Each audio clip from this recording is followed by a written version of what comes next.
Ku Buko tetutwalayo bifaananyi bya bannabyabufuzi.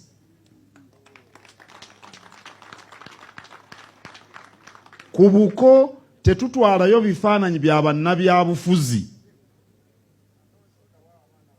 Kakati bw'onooba omukatoliki kakuuse ng'ogenda n'ekifaananyi kya paapa. Bw'oba oli FDC ng'otwala Amuriati oba Erias Lukwago. Ekyo si kyekifo kyabyo.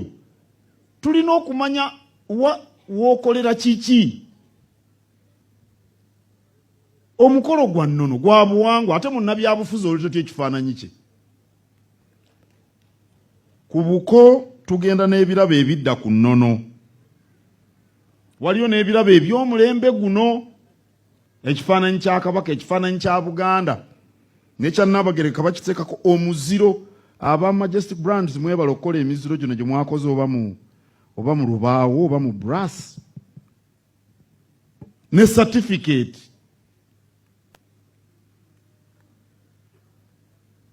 Kale mulimu gw'abalungamya okukuuma n'okutaasa obuwangwa n'ennono ku mikolo gye tubeeramu.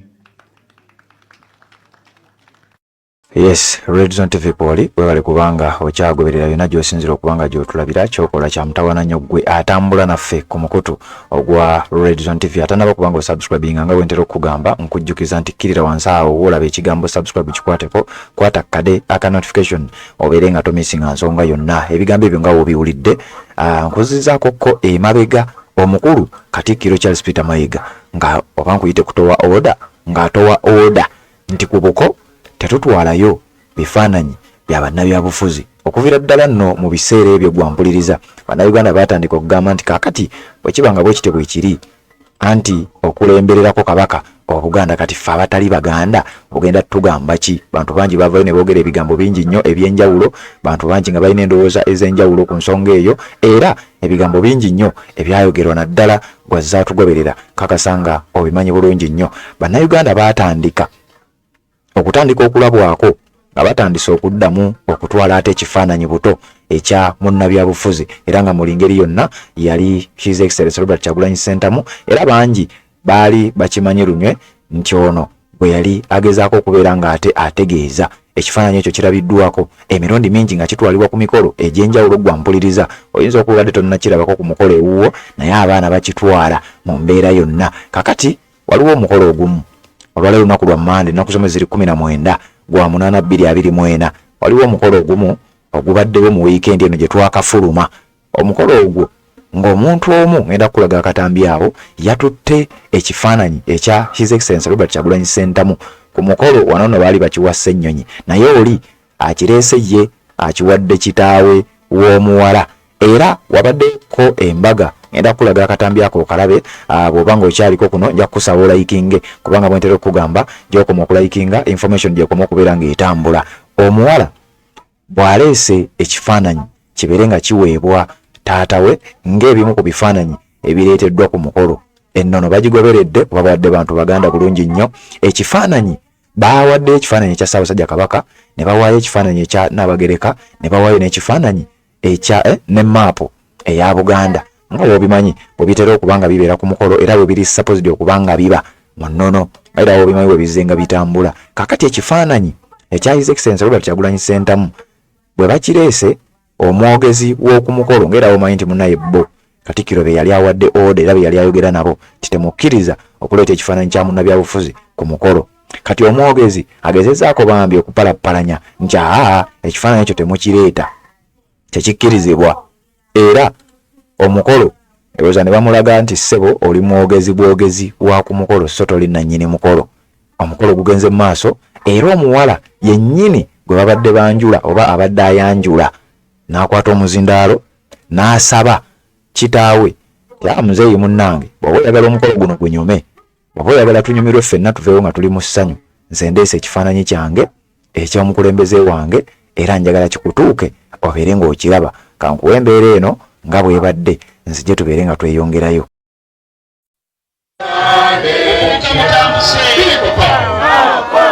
Njagala werekerweko ttiimu eyo ya Dr. Musawo tutwalire taata muvubuka mutambuze sebo kitange waliwo enkola taata gyenjagala nuŋŋamye muvubuka mutambuze wangi omukolo guno gwa nnona buwangwa bwe kiri era kyova olaba kitange bwe mmaliriza omukolo guno ng'oli wange sebo nga wagambye gwe nnaabajja gw'olimisa taata tonkwata mu kirevu aya basi pulezidenti mutuuzaawo mu ntebe tumukubire engalo banna mu kiseera kino muvubuka mutambuze taata wano we tutudde essebo ne bw'otuuzizza essebo ene waffe tulina kyotubanja wange ene waffe tulina kyotubanja mpulira taata n'omwana tuwuuyo essebo naye nga mwana muwala ono alina obubaka bwantumye n'agamba alina ebigambo bibiri naŋŋamba ekimu yagenda okyogera ekirala nkyogere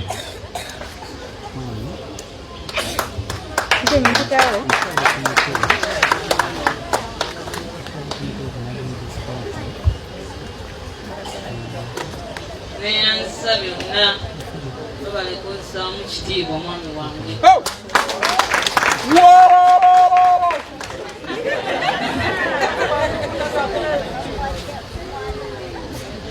taata wangi badde nina kyensaba iye omwami Mr. President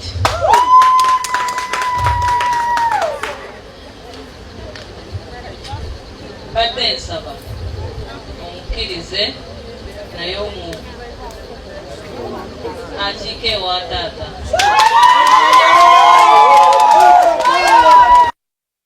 mukono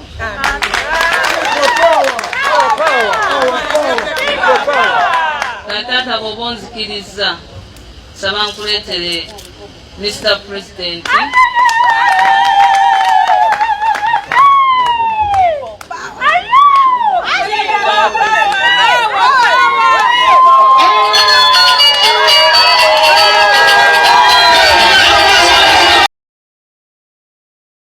Yes, Red Zone TV kwoli webale kubanga okyagoberera embeera no bwetyo bwe yabadde nga bwe nkugambye nti omwogezi nga bw'omuwulidde kakasa eddoboozi livuddeyo bulungi nnyo yagezezzaako okuteekawo embeera nti ekifaananyi ekyo tekikkirizibwa era ebifaananyi ebikkirizibwa biweddeyo kakati omugole oba eyabadde ayanjula oba ayanjulwa nga bw'omulaba omuwala ye n'asaba n'agamba ssebo muzeeyi njagala nze nkuwa ekifaananyi kyange ekya pulezidenti wange era mu buli ngeri yonna yabadde ayina okuba nga akkiriza ekifaananyi ekyo kimuweebwe kubanga nannyini mukolo ye yabadde akireese era nga yabadde alagidde era nga yabadde akkiriziganyizza n'aba ateeseteese okuleeta ekifaananyi ekyo era butereevu n'akwata ekifaananyi n'akitwalira kitaawe n'akimukwasa nga kamera ziraba omwogezi ng'alaba kati awo ojja kuŋŋenderako mu comment section ombuulire olowooza ki ekigenda okuddako eri bwana mukulu eyavaayo n'ategeeza nti tetukkirizibwa oba temuddamu okutwala ekifaananyi kya munnabyabufuzi yenna ku mukolo kakati nno kyatwaliddwa ate bano nga bagamba bo bakitutte nga bo kakati gwe onaawulira mukutu gwa Red Zone TV atanaba kubanga subscribe nga kikole kirira wansi awo olaba ekigambo subscribe kikwateko kwata kade aka notification ebirenga tomisinga nsonga yonna nga bwentera okubanga nkugamba tujja kuba ate tukutuusaako embeera nga bweba etambudde ku mukutu guno gwennyini atanaba kubanga olikinga kikole kirira wansi awo olaba ekigambo subscribe olaba ekigalo kikwateko obeere nga ate oyambako information okubanga etambula buli muntu yenna abeere nga ate afuna amawulire nga naye bw'ogafunye Ssebambuulire Patrick nze mbeerangawo wano ku mukutu ogwa Red Zone TV nga nkutuusaako embeera nga bweba etambudde neebaza abatadde obubaka bwammwe mu comment section era bwe njagala genda mu comment section ombuulire embeera eno ogyogerako ki okkiriziganya na kino era olowooza ki ekigenda okuba nga kiddako ku mbeera eyo naddala mwana muwala oyo eyataddeyo ebigambo ebyo eyawalirizza abasajja bano okukkiriza ekifaananyi kye oba ekya pulezidenti we nga bwe yabadde asazeewo nti nze nkyagala era nkireese newankubadde omwogezi yagezezzaako okuwagala omuvuvuba yagezezzaako okwagala okugaana ekifaananyi ekyo okuleetebwa wabula nga bwe nkugambye yabadde talina kyakikolera yabadde talina kyakkola kubanga tabeera nannyini mukolo wabula abeera bwogezi wa ku mukolo kati gwampuliriza ku mukutu ogwa Red Zone TV genda mu comment section nga mwakikoze ate obeere ng'oteekayo obubaka bwo. Ngenda kugendako mu comment section ku mawulire ge twasembeyo kubanga tukuwa bigambo byabadde bya leader of opposition amanyidwa nga Honorable Joel Ssenyonyi ng'ayogera ku ssente ez'enguzi ezaweebwa Mathias Mpuuga obukadde 5 bwe babadde mu ggwanga erya Canada nga bwe tuli mu kuwa live, era ayagala okulaba ebibadde bigenda maaso mu Canada genda ku mukutu gwaffe baguyita Uganda 1 live wekyaliko nakati embeera nga bwetambudde ekiro ekikeseza olunaku olwaleero. His Excellency David Rubongoya leader of opposition Joel Ssenyonyi deputy president Zaake Francis Butebi n'abakulembeze abalala nga bwe bali mu ggwanga erya Canada embeera nga bwe zigenda maaso. Kati bimu ku bigambo twataddeyo twafunye obumu ku bubaka. Isaac Mulondo n'agamba nti ye musanyufu abantu abo bagobwe ku nsonga eri gye twayogeddeko. Isaac Mulondo webale kubanga obaddeko embeera nga bwetambula webale goberera. Shamsha Gre n'agamba naye musanyufu nnyo ne bannayuganda bawangalira eweeru omulimu gwe bakoze. Nassali Jane webale kubanga naawe ogoberera message yatuuse. Tamale Hadija webale kubanga obeerako message yatuuse. Mama Kevin okuva Switzerland kyokola kya mutawana nnyo mami waffe okubanga obeerangako ate nossaako obubaka message twagirabye webale kubanga ate otuzaamu amaanyi. Nantongo Jane webale kubanga kwoli message yatuuse. Namala Hadija webale kubanga kwoli message yatuuse. Namutebi Mastula message yatuuse. Franka Mugisha message yatuuse. Nangobi Joyce message yatuuse. Ono nangamba Patrick keep up my little brother naye totaddeeko linnya naye nga message yatuuse webale kubanga obeerako. DJ Zion message yatuuse webale kubanga obeerako atugamu webale kuweereza nawe webale kubanga ogoberera. Ono bamuyise Isa Abirye Dennis n'agamba webale kuweereza. Isa Abirye Dennis webale kubanga obeerako kyokola kya mutawana nnyo. Ani ono teyataddeko linnya omulala. Wako King webale kubanga kwoli. Kaudonabu webale kubanga naye kwoli message yatuuse. Muzafaru Kiyemba n'atugamba webale kuweereza webale kubanga nawe obeerako.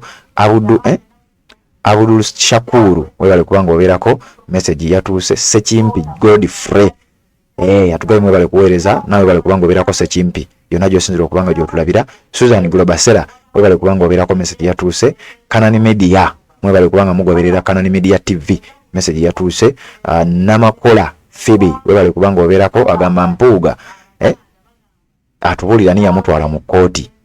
Bwe mu ku bubaka bwe nafunye mawulire ge twasembeyo kubanga tukuwa tuwuliziganye kati mu updates eziddako naye ng'embeera ye gye mbadde njagala okubanga nkutuusaako mukutu gwa Red Zone TV. Sebambulidde Patrick nze mbeerawo. Njagala werekerweko ttiimu eyo ya Dr. Musawo tutwalire taata muvuka mutambuze President Sebo kitange waliwo enkola taata gye njagala nuŋŋamye muvubuka mutambuze wangi omukolo guno gwa nnona na buwangwa bwe kiri era kyova olaba kitange bwe mmaliriza omukolo guno ng'oli wange Sebo nga wagambye gwe nnaabajja gw'olimisa taata tonkwata mu kirevu. Aya basi President mutuuzaawo mu ntebe tumukubire engalo banna mu kiseera kino muvubuka mutambuze taata wano we tutudde Sebo ne bw'otuuzizza Sebo ene waffe tulina kyotubanja wange ene waffe tulina kyotubanja mpulira taata n'omwana tuwuuyo Sebo naye nga mwana muwala ono alina obubaka bwantumye n'agamba alina ebigambo bibiri n'aŋŋamba ekimu yagenda okyogera ekirala nkyogere.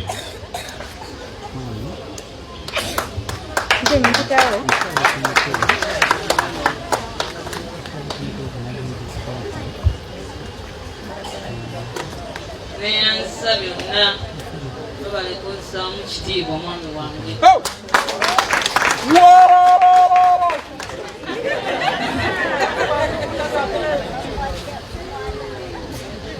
Taata wangi badde nina kyensaba. iye Omwami Mr. President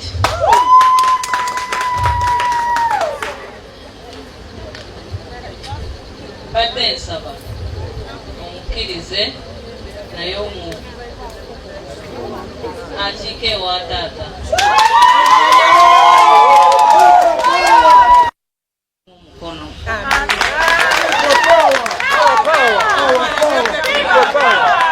taata oba onzikiriza saba nkuleetere Mr. President.